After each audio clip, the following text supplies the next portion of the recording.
When you think back to this season and your time at Auburn, your 2 years, what are you going to think of? What's going to stand out to you? It's a very special time. If you know anything about me, you know, for me to even be, you know, for me to come this far in life, period, is a blessing. So I mean, I'm always appreciate my time at being an Auburn Tiger.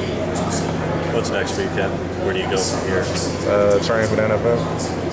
You ever have a place where you don't train or got that worked out? 1 or 2 spots. I'm not sure yet.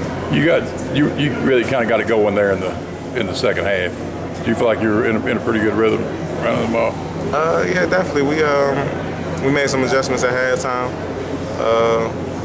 You know, I had to make sure they knew I wanted the ball. So, but I mean, at the end of the day, we made some adjustments, and the offensive line played great in the second half. We figured out what they were doing up front, and we got our pace going, and we were able to run the ball pretty well.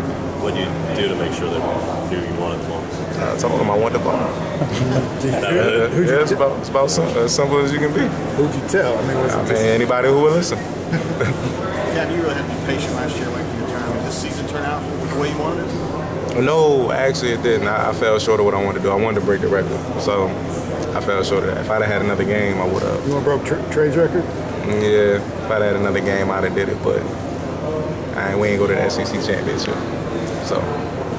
Now that you competed against Gordon, do you think he deserves all the credit, accolades he's got? Melvin Gordon, I never said he did. Melvin Gordon is a great running back. He has a great offensive line. They got a great team, great coaching staff, and they're great at what they do. They're a power run team.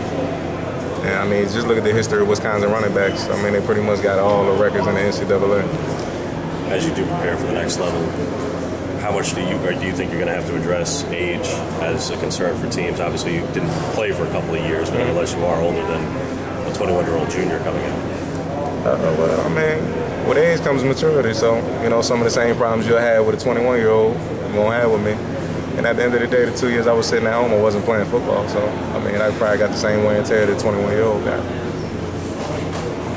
Over the Violins.